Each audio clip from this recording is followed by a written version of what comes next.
The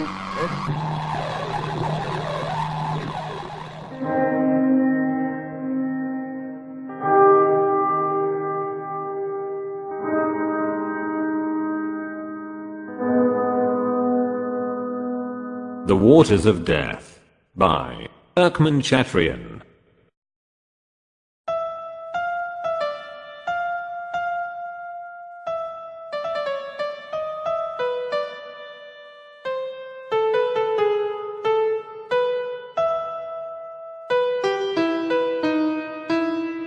The warm mineral waters of Spinbronn, situated in the Hunsrück, several leagues from Pirmasens, formerly enjoyed a magnificent reputation. All who were afflicted with gout or gravel in Germany repaired thither. The savage aspect of the country did not deter them. They lodged in pretty cottages at the head of the defile. They bathed in the cascade, which fell in large sheets of foam from the summit of the rocks. They drank 1 or 2 decanters of mineral water daily, and the doctor of the place, Daniel Hasselness, who distributed his prescriptions clad in a great wig and chestnut coat, had an excellent practice. Today the waters of Spinbronn figure no longer in the codex. In this poor village one no longer sees anyone but a few miserable woodcutters, and, sad to say, Dr. Hasselness has left a collection of prescriptions endorsed by the faculty of Paris, Trans. All this resulted from a series of very strange catastrophes which lawyer Bremer of Pirmasens told me about the other day. You should know, Master Franz, said he, that the spring of Spinbronn issues from a sort of cavern, about 5 feet high and 12 or 15 feet wide. The water has a warmth of 67 degrees centigrade. It is salt. As for the cavern, entirely covered without with moss, ivy, and brushwood, its depth is unknown, because the hot exhalations prevent all entrance. Nevertheless, strangely enough, it was noticed early in the last century that birds of the neighborhood, thrushes, doves, hawks, were engulfed in it in full flight, and it was never known to what mysterious influence to attribute this particular. In 1801, at the height of the season, owing to some circumstance which is still unexplained, the spring became more abundant, and the bathers, walking below on the greensward, saw a human skeleton as white as snow fall from the cascade. You may judge, Master Franz, of the general fright. It was thought naturally that a murder had been committed at Spinbronn in a recent year, and that the body of the victim had been thrown in the spring. But the skeleton weighed no more than 12 francs, and Hasselness concluded that it must have sojourned more than 3 centuries in the sand to have become reduced to such a state of desiccation. This very plausible reasoning did not prevent a crowd of patrons, wild at the idea of having drunk the saline water, from leaving before the end of the day. Those worst afflicted with gout and gravel consoled themselves. But the overflow continuing, all the rubbish, slime, and detritus which the cavern contained, was disgorged on the following days. A veritable boneyard came down from the mountain. Skeletons of animals of every kind, of quadrupeds, birds, and reptiles, in short, all that one could conceive as most horrible. Hasselness issued a pamphlet demonstrating that all these bones were derived from an antediluvian world, that they were fossil bones, accumulated there in a sort of funnel during the universal flood, that is to say, 4,000 years before Christ, and that, consequently, one might consider them as nothing but stones, and that it was needless to be disgusted. But his work had scarcely reassured the gouty when, one fine morning, the corpse of a fox, then that of a hawk with all its feathers, fell from the cascade. It was impossible to establish that these remains antedated the flood. Anyway, the disgust was so great that everybody tied up his bundle and went to take the waters elsewhere. How infamous! Cried the beautiful ladies. How horrible! So that's what the virtue of these mineral waters came from. Oh, 'twere better to die of gravel than continue such a remedy. At the end of a week there remained at Spinbronn only a big Englishman who had gout in his hands as well as in his feet, who had himself addressed as Sir Thomas Hawberch, Commodore, and he brought a large retinue, according to the usage of a British subject in a foreign land. This personage, big and fat, with a florid complexion, but with hands simply knotted with gout, would have drunk skeleton soup, if it would have cured his infirmity. He laughed heartily over the desertion of the other sufferers, and installed himself in the prettiest chalet at half price, announcing his design to pass the winter at Spinbronn. Here Lawyer Bremer slowly absorbed an ample pinch of snuff, as if to quicken his reminiscences. He shook his laced ruff with his fingertips and continued. 5 or 6 years before the revolution of 1789, a young doctor of Parmesans, named Christian Weber, had gone out to St. Domingo in the hope of making his fortune. He had actually amassed some 100,000 francs in the exercise of his profession when the Negro revolt broke out. I need not recall to you the barbarous treatment to which our unfortunate fellow countrymen were subjected at Haiti. Dr. Weber had the good luck to escape the massacre and to save part of his fortune. Then he traveled in South America, and especially in French Guiana. In 1801 he returned to Parmesans, and established himself at Spinbronn, where Dr. Hasselmus made over his house and defunct practice. Christian Weber brought with him an old negress called Agatha, a frightful creature, with a flat nose and lips as large as your fist, and her head tied up in 3 bandanas of razor-edged colors. This poor old woman adored red. She had earrings which hung down to her shoulders, and the mountaineers of Huntsrook came from 6 leagues around to stare at her. As for Dr. Weber, he was a tall, lean man, invariably dressed in a sky blue coat with codfish tails and deerskin breeches. He wore a hat of flexible straw and boots with bright yellow tops, on the front of which hung 2 silver tassels. He talked little, his laugh was like a nervous attack, and his grey eyes, usually calm and meditative, shone with singular brilliance at the least sign of contradiction. Every morning he fetched a turn round about the mountain, letting his horse ramble at a venture, whistling forever the same tune, some Negro melody or other. Lastly, this rum chap had brought from Haiti a lot of bang boxes filled with queer insects, some black and reddish brown, big as eggs, others little and shimmering like sparks. He seemed to set greater store by them than by his patients, and, from time to time, on coming back from his rides, he brought a quantity of butterflies pinned to his hat brim. Scarcely was he settled in Hasselmus's vast house, when he peopled the backyard with outlandish birds, Barbary geese with scarlet cheeks, guinea hens, and a white peacock, which perched habitually on the garden wall, and which divided with the negress the admiration of the mountaineers.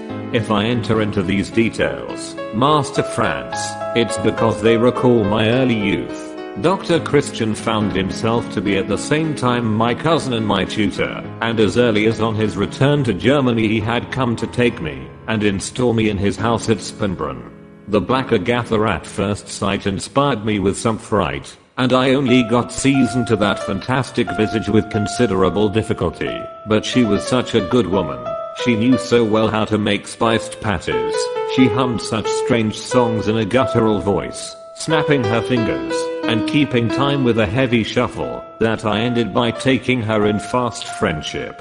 Dr. Weber was naturally thick with Sir Thomas Hawberch, as representing the only one of his clientele then in evidence, and I was not slow in perceiving that these 2 eccentrics held long conventicles together.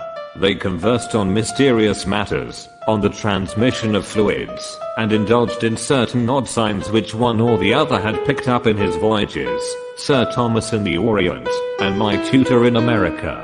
This puzzled me greatly. As children will, I was always lying in wait for what they seemed to want to conceal from me, but despairing in the end of discovering anything, I took the course of questioning Agatha, and the poor old woman, after making me promise to say nothing about it, admitted that my tutor was a sorcerer. For the rest, Dr. Weber exercised a singular influence over the mind of this negress, and this woman, habitually so gay and forever ready to be amused by nothing, trembled like a leaf when her master's grey eyes chanced to alight on her. All this, Master France, seems to have no bearing on the springs of Spinbronn. But wait, you shall see by what a singular concourse of circumstances my story is connected with it. I told you that birds darted into the cavern, and even other and larger creatures. After the final departure of the patrons, some of the old inhabitants of the village recalled that a young girl named Louise Muller, who lived with her infirm old grandmother in a cottage on the pitch of the slope, had suddenly disappeared half 100 years before. She had gone out to look for herbs in the forest, and there had never been any more news of her afterwards, except that 3 or 4 days later, some woodcutters who were descending the mountain had found her sickle and her apron a few steps from the cabin. From that moment it was evident to everyone that the skeleton which had fallen from the cascade, on the subject of which her Selmas had turned such fine phrases, was no other than that of Louise Muller. The poor girl had doubtless been drawn into the gulf by the mysterious influence which almost daily overcame weaker beings. What could this influence be? None knew. But the inhabitants of Spinbronn, superstitious like all mountaineers, maintained that the devil lived in the cavern, and terror spread in the whole region. Now one afternoon in the middle of the month of July, 1802, my cousin undertook a new classification of the insects in his bandboxes.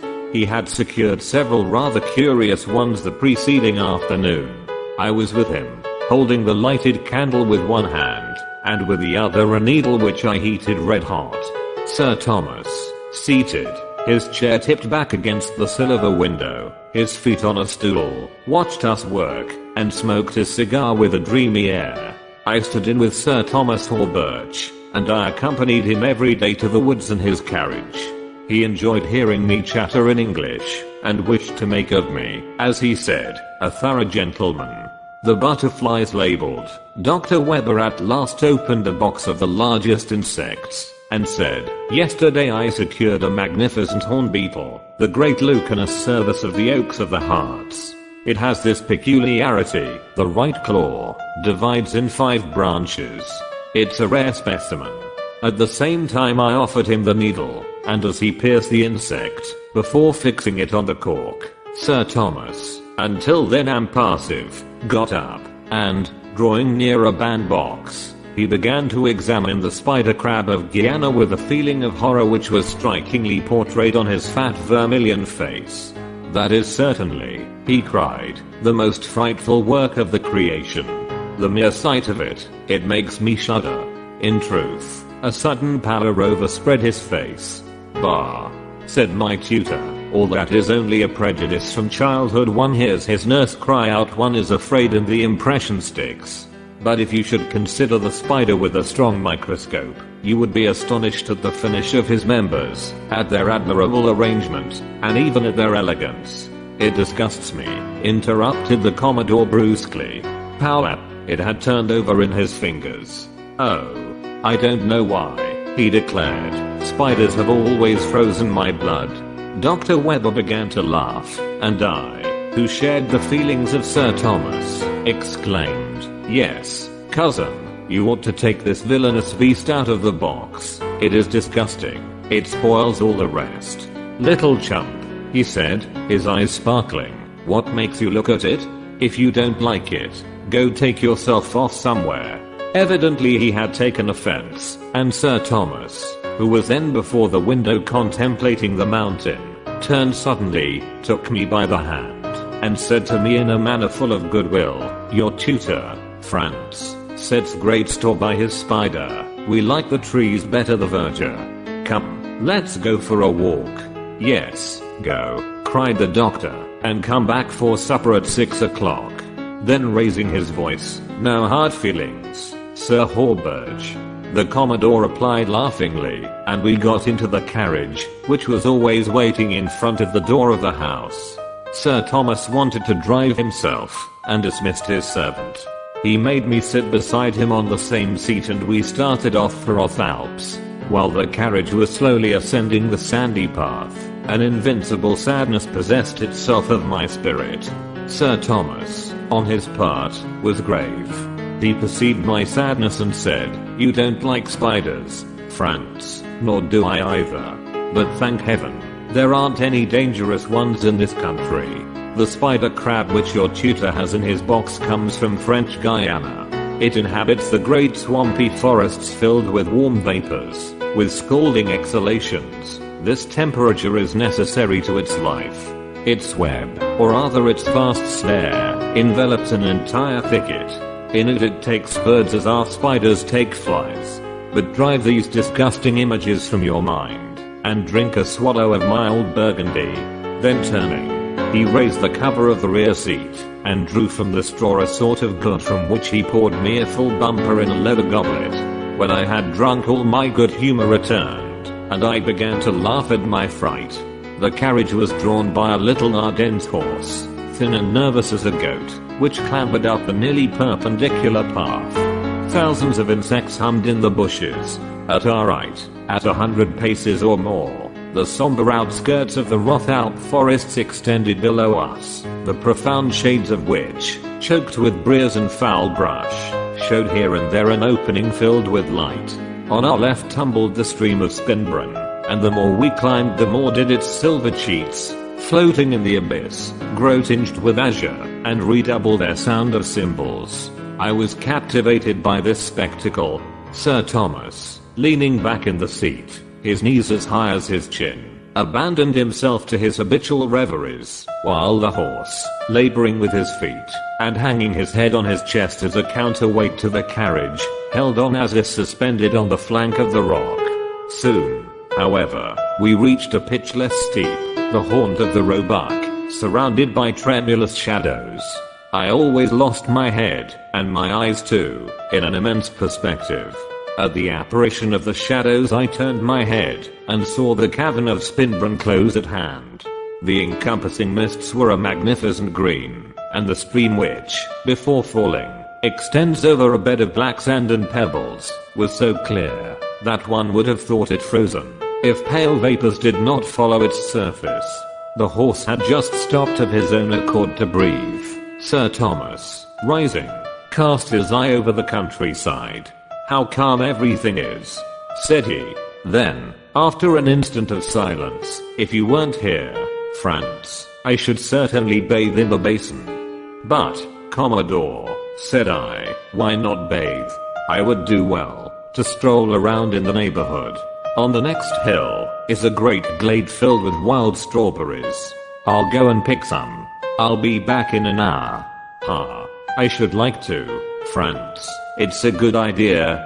Dr. Weber contends that I drink too much burgundy. It's necessary to offset wine with mineral water. This little bed of sand pleases me." Then, having set both feet on the ground, he hitched the horse to the trunk of a little birch, and waved his hand as if to say, "You may go." I saw him sit down on the moss and draw off his boots. As I moved away he turned and called out, "In an hour, France." They were his last words. An hour later I returned to the spring. The horse, the carriage, and the clothes of Sir Thomas alone met my eyes. The sun was setting. The shadows were getting long. Not a bird's song under the foliage, not the hum of an insect in the tall grass. A silence like death looked down on this solitude. The silence frightened me. I climbed up on the rock, which overlooks the cavern. I looked to the right and to the left. "Nobody," I called. No answer. The sound of my voice, repeated by the echoes, filled me with fear. Night settled down slowly. A vague sense of horror oppressed me. Suddenly the story of the young girl who had disappeared occurred to me, and I began to descend on the run. But, arriving before the cavern, I stopped, seized with unaccountable terror. In casting a glance in the deep shadows of the spring I had caught sight of two motionless red points. Then I saw long lines wavering in a strange manner in the midst of the darkness, and that at a depth where no human eye had ever penetrated. Fear lent my sight, and all my senses, an unheard of subtlety of perception. For several seconds I heard very distinctly the evening plaint of a cricket down at the edge of the wood, a dog barking far away, very far in the valley. Then my heart, compressed for an instant by emotion, began to beat furiously, and I no longer heard anything. Then uttering a horrible cry, I fled, abandoning the horse, the carriage. In less than 20 minutes, bounding over the rocks and brush, I reached the threshold of our house, and cried in a stifled voice, "Run! Run! Sir Hawberch is dead. Sir Hawberch is in the cavern." After these words, spoken in the presence of my tutor, of the old woman Agatha, and of 2 or 3 people invited in that evening by the doctor, I fainted. I have learned, since that during a whole hour I raved deliriously. The whole village had gone in search of the Commodore. Christian Weber hurried them off. At 10 o'clock in the evening all the crowd came back, bringing the carriage, and in the carriage the clothes of Sir Hawberge. They had discovered nothing. It was impossible to take 10 steps in the cavern without being suffocated. During their absence Agatha and I waited, sitting in the chimney corner, I, howling incoherent words of terror, she, with hands crossed on her knees, eyes wide open, going from time to time to the window, to see what was taking place, for from the foot of the mountain one could see torches flitting in the woods.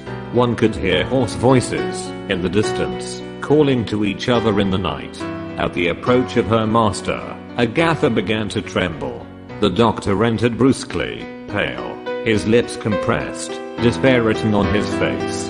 A score of woodcutters followed him tumultuously, in great felt hats with wide-brimmed swarthy visaged shaking the ash from their torches.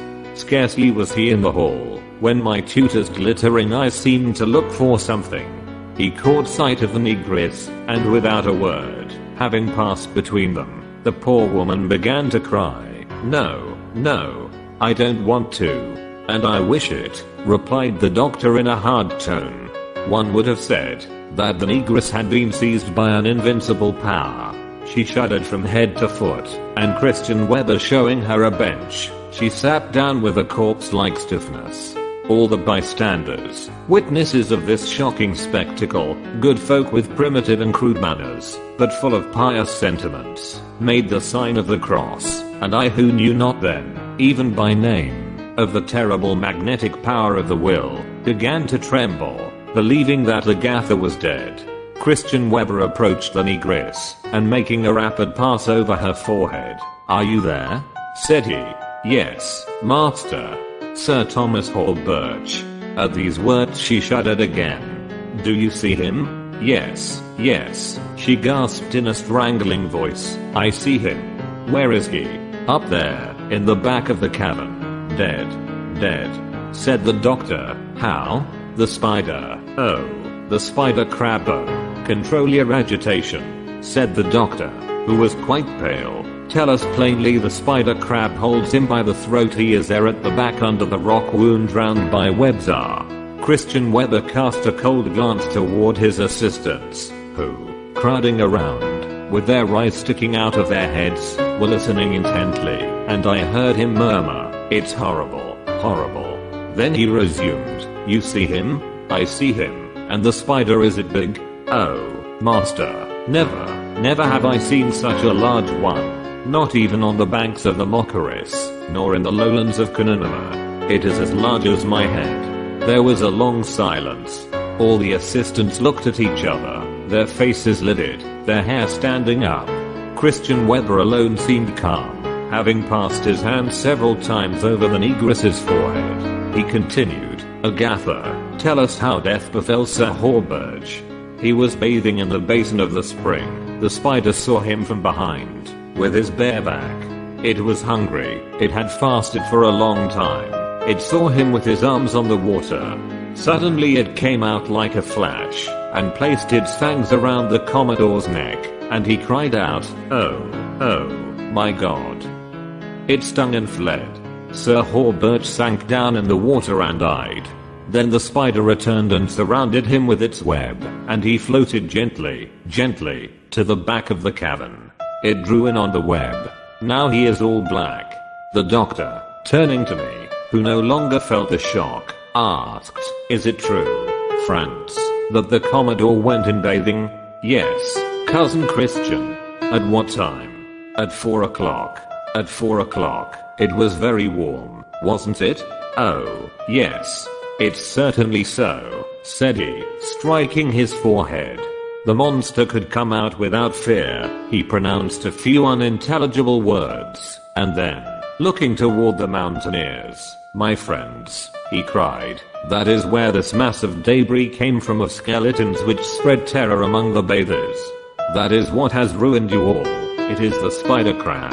It is there, hidden in its web, awaiting its prey in the back of the cavern. Who can tell the number of its victims? And full of fury, he led the way, shouting, "Faggots! Faggots!" The woodcutters followed him, vociferating. 10 minutes later 2 large wagons laden with faggots were slowly mounting the slope. A long file of woodcutters, their backs bent double, followed, enveloped in the somber night. My tutor and I walked ahead, leading the horses by their bridles, and the melancholy moon vaguely lighted this funereal march. From time to time the wheels grated.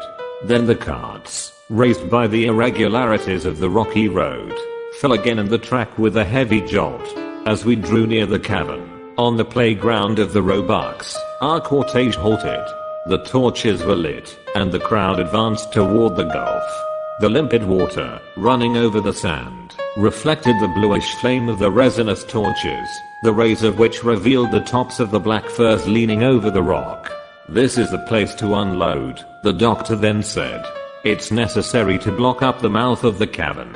And it was not without a feeling of terror that each undertook the duty of executing his orders. The faggots fell from the top of the loads. A few stakes driven down before the opening of the spring prevented the water from carrying them away. Toward midnight the mouth of the cavern was completely closed. The water running over spread to both sides on the moss. The top faggots were perfectly dry. Then Dr. Weber, supplying himself with a torch, himself lit the fire. The flames ran from twig to twig with an angry crackling, and soon leaped toward the sky, chasing clouds of smoke before them. It was a strange and savage spectacle, the great pile with trembling shadows lit up in this way. This cavern poured forth black smoke, unceasingly renewed and disgorged. All around stood the woodcutters, somber, motionless, expectant, their eyes fixed on the opening, and I, although trembling from head to foot in fear, could not tear away my gaze. It was a good quarter of an hour that we waited, and Dr. Weber was beginning to grow impatient, when a black object, with long hooked claws, appeared suddenly in the shadow, and precipitated itself toward the opening. A cry resounded about the pyre. The spider, driven back by the live coals, re-entered its cave. Then, smothered doubtless by the smoke, it returned to the charge, and leaped out into the midst of the flames. Its long legs curled up. It was as large as my head, and of a violet red.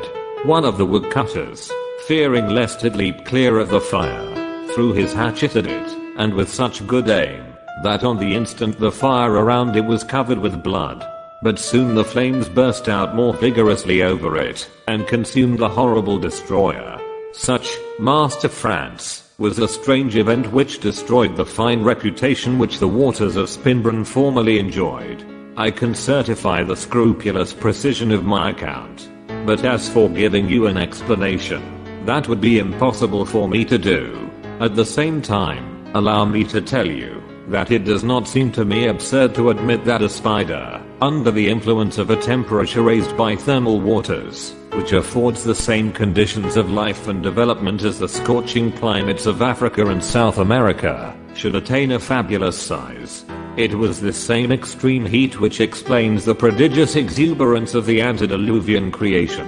However that may be, my tutor, judging that it would be impossible after this event to re-establish the waters of Spinbronn, sold the house back to Hasselness, in order to return to America with his negress and collections. I was sent to board in Strasbourg, where I remained until 1809. The great political events of the epoch then absorbing the attention of Germany and France explain why the affair I have just told you about passed completely unanswered.